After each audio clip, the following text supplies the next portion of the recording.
If Europe is not an ally of the United States, then China rules the world. And having an ally means?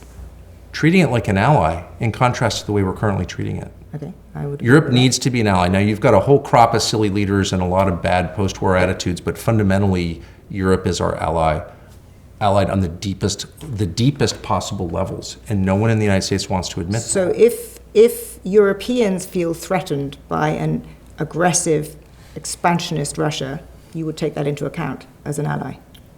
Of course, and we did take it into account. But you at were this criticizing stage, America for taking this into account. Look, America needs to create a hierarchy of concerns, and the first concern has to be its own citizens. Of course, every sovereign state has to have that hierarchy. I am calling in my heart, I never say this, but I think this a lot, for a reorientation of the way we in the US think about the rest of the world, where Europe, from which we came, basically Europe produced us.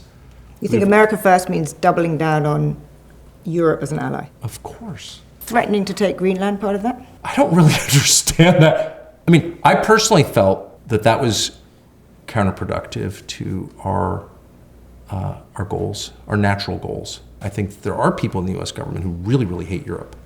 And I don't really understand why. What do you think those deep reasons I don't know, but it's real. It's like the hatred of Europe. Like, I get it's, Macron's a buffoon, Merz is a buffoon, Starmer's totally a buffoon. Many buffoons, we have buffoons too, I get it.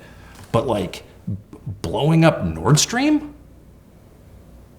Getting into a conflict with Iran when you know it's gonna shut off LNG to Britain and Europe? Why would you want that?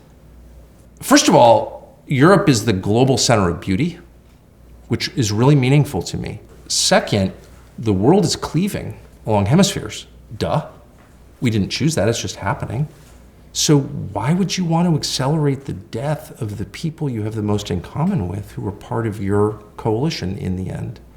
But what we're doing is by basically creating the circumstances that created this war in Ukraine, which we did, sorry, and then withdrawing and saying it's on you, Europe, and then standing back as European leaders to deflect attention from their own failures, gin up the threat of Russia. But of course, Europe can't defend itself because they've relied on our security guarantees and allowed American troops on their soil for 80 years.